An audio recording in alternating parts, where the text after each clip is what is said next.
The Lord be with you. A reading from the Holy Gospel according to Mark.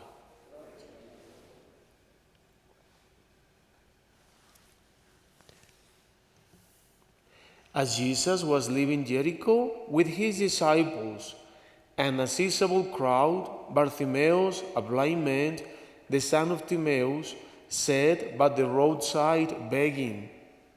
And hearing that it was Jesus of Nazareth, he began to cry out and say, "Jesus, son of David, have pity on me." And many rebuked him, telling him to be silent. But he kept calling out all the more, "Son of David, have pity on me." Jesus stopped and said, "Call him." So they called the blind man, saying to him, "Take courage, get up, Jesus is calling you." He threw aside his cloak, sprang up, and came to Jesus. Jesus said to him in reply, "What do you want me to do for you?" The blind man replied to him, "Master, I want to see." Jesus told him, "Go your way, your faith has saved you." Immediately he received his sight and followed him on the way.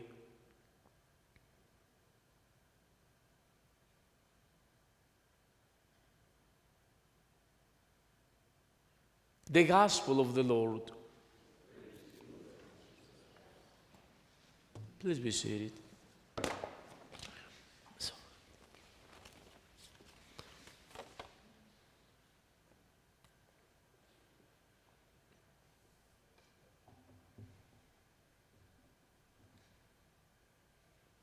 Thank you.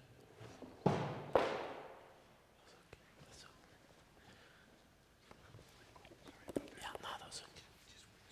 Yeah, thank you. Thank you. Thank you.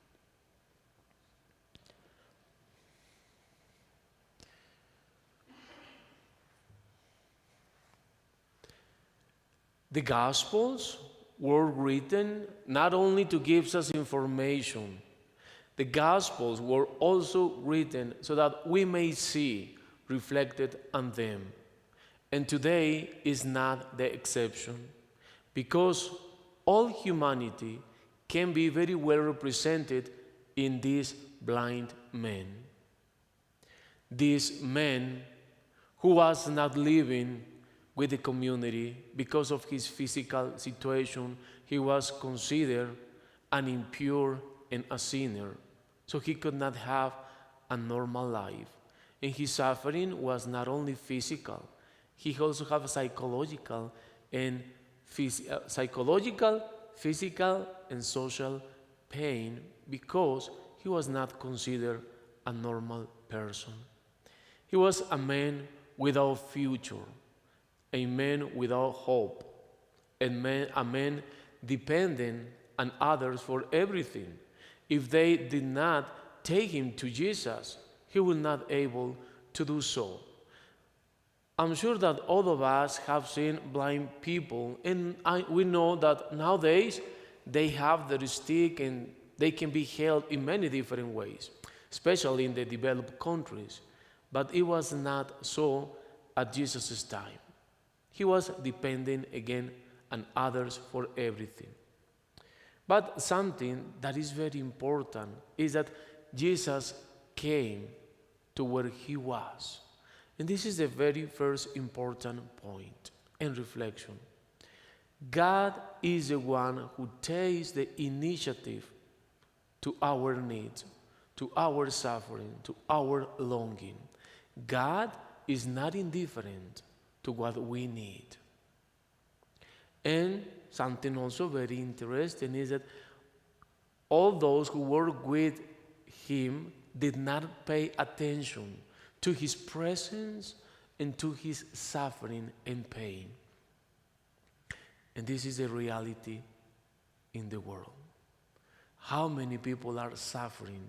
How many people need of our help and many people remain indifferent to the pain and suffering of others.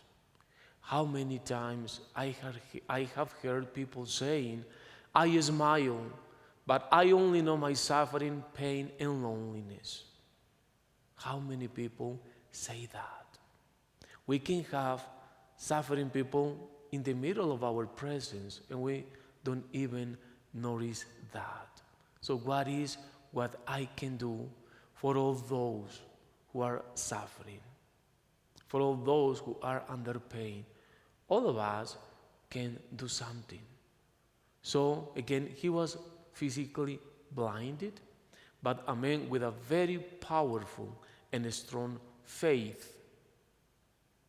And as we all know, when one of our five senses is not working well, the other four, they work better. You know that. So his ear was very, very developed, that he heard that noise. He found out that it was Jesus, and we know what happened. I don't know if the crowd asked him to be silent just because they want to be aware of the presence of Jesus, that one hypothesis, or the other one is because they were saying, hey, you are bothering us, go away, we don't need you here. I don't know what was the real reason why they asked him to be silent. But the thing is, as we all know, that he cried out all the more. All of us want to be heard in many different ways. Some ways are right, others are not. For instance, many people, in order to be heard or drive attention, they do violence. I just want to give an example, and I don't want anyone to be sensitive, but for instance, this movement, Black Lives Matter, one thing is defending rights, and the other is to do violence, right? I want to be heard by doing violence. That's not right. Others, they want to be heard by being silenced. Sometimes between spouses, they don't talk to each other. They feel hurt, they feel wounded, and they don't talk, don't speak to each other because they are sending a message to each other. Or sometimes we can do that with another person, that we don't talk with that person. But that's a message that we are sending. Other times, we want to be heard by crying out to God in our prayer. And praying maybe here in the church, praying in our homes, praying on the bed in the hospital, praying alone in the park, praying looking at Jesus on the cross, praying with tears, praying looking at the cross, and praying in many different ways. What is my way to talk with God and talking to the others? And finally, we see that Jesus comes to this man. Jesus is the one who tells him what is what you want me to do for you.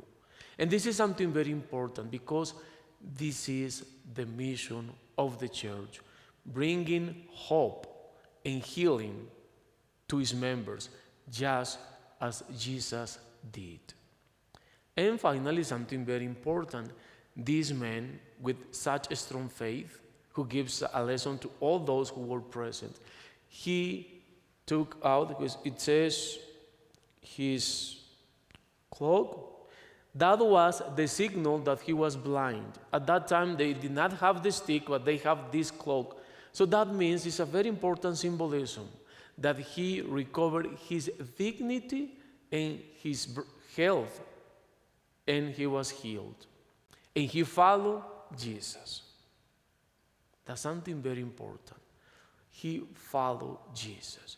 Sometimes we might be just interested in being healed, in being blessed, but not necessarily in following Jesus.